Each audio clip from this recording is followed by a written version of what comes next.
I'd take an AR-15 over nothing. I'd take 300 million Americans with an AR-15 over a tank, and I certainly would take my fundamental human right to own one over someone else's opinion. What's your interpretation of the Second Amendment? Well, as I said it when we first started. Okay, good. So we agree on that. But I guess I'm saying, right, like, the First Amendment. Then where's the disagreement then? I guess Okay, so we can limit the First Amendment, no? No. What is libel, right? Like, no, see, that's different. Libel, slander, those are all limitations on your freedom of speech in the same way that you can limit your Second Amendment, right? So incorrect, but continue. Come up here, like, so I don't believe that I should be able to go buy a tank, per se. Okay. And I say that's promotion of general welfare. That's domestic tranquility, right? So that like I think that the government has a variety of purposes, and I know you believe in a small government. That's fine, but there are inherent purposes in having a government. That's why we have a country. That's why we agree on that. Okay, fine. So in my mind, the government should and ought to limit certain things. For example, I should not be able to buy a tank. But I mean, I actually. This is your opinion, yeah. What I would really like to get back to is, do you believe that I should be able to have a tank? I don't want to. Could you do me a favor? Because you just kind of jumped around to a bunch of different things. The First Amendment.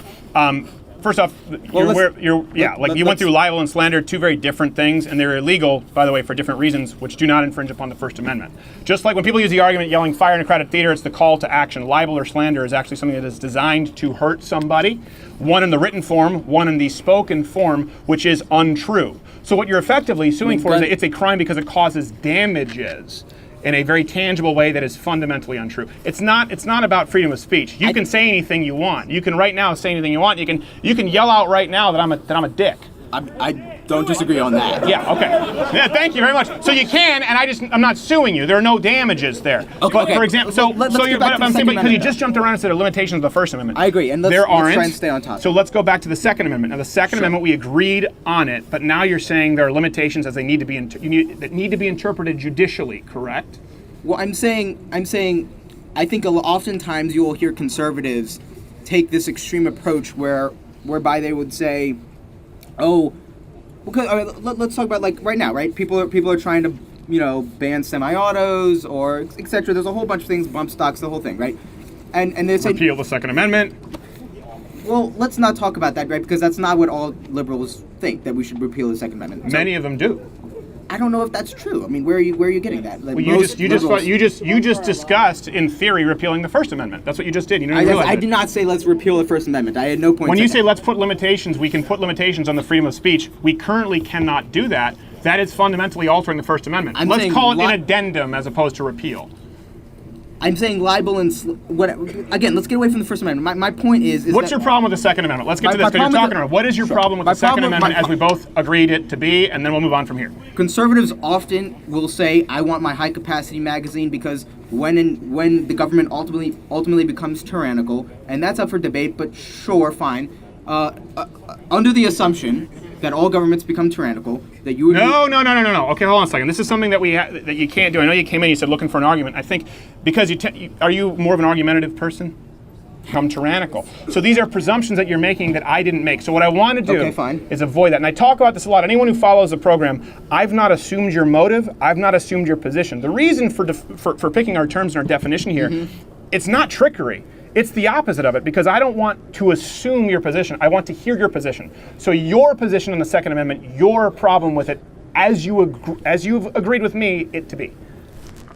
Again, so let me explain. I'm saying oftentimes I hear conservatives say, is that better? Well, no, you said all governments becoming tyrannical. So, but what is your problem with the Second Amendment? So I'm getting there. Okay, go ahead. My problem with, it's not even so much, my problem with the Second Amendment is how conservatives talk about it and then not follow through on their logical premise. So I guess what I'm saying is, oftentimes, guys, don't shut him down. Okay, listen, you guys can. Well, let's have this conversation. I think it's more productive if we can hear what he has to say, and I appreciate him sitting down. So I appreciate your enthusiasm, but let's let him go. I'm saying oftentimes I hear conservatives say, "Oh, I need an AR-15. I need a high-capacity magazine because I need to be able to protect myself from the government," right? Which is the purpose of the Second Amendment. And so then I'm going to say, okay, so in order to fully protect yourself from the Second Amendment, you ought to have a tank. Is that what you're saying? And I think that's kind of an absurd That is thing. not what I'm saying. I'm not saying in order to protect you ought to have a tank. That's not what I'm saying. But okay, so let's say the military all of a sudden tomorrow wants to take over the government, do a coup d'etat, whatever. Then they'll come stroll into your house and do whatever they want, right? Because they have a tank, and you can shoot them with your semi-automatic weapon. But like, the tank's gonna win. No. No.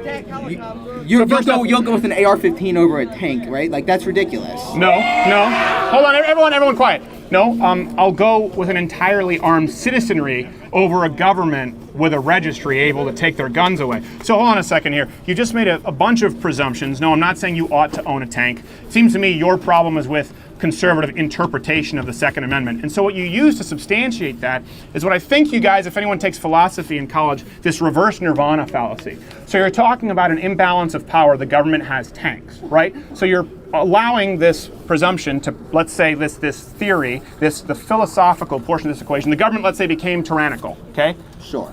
You're saying if it became tyrannical... That's the purpose of the Second Amendment, right? Right, you're saying there's potential. Okay. Let's agree with that. Fine. So you're saying if they perchance became tyrannical, they would have this incredible advantage because they'd have tanks, not to mention drones, nukes, and your solution to this imbalance in power is to create an even greater discrepancy in power.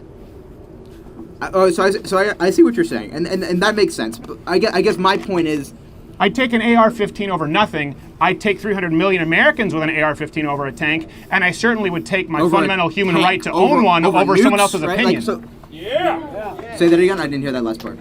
And I certainly would take my fundamental human right over someone else's interpretive opinion of it.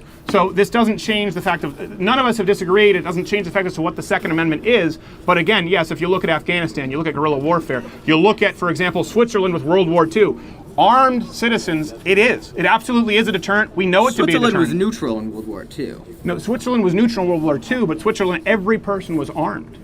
Geographically and because of an armed populace, if you look at documentation, that was a big part that allowed them to be neutral. You read about the Japanese talking about the Americans where they didn't want to get into a land war. That's ridiculous. I'm sorry. All right. If you actually think that a military is Yes, I do.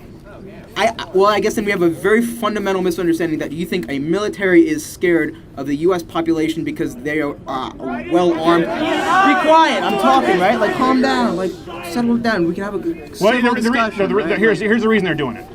They're getting upset because you're not being very civil when you presume things that I didn't say. Okay? So none of this changes what the Second Amendment is. Pragmatically speaking, absolutely. Of course, I do believe that an armed citizenry versus a tyrannical government is far better than a completely disarmed citizenry. I know you disagree there, but yeah, I think that that's better overall, and it doesn't change the fact that I have a fundamental human right in this country to self-protection, regardless of your opinion. Watch Louder with Crowder live, Monday through Thursday, 10 a.m. Eastern.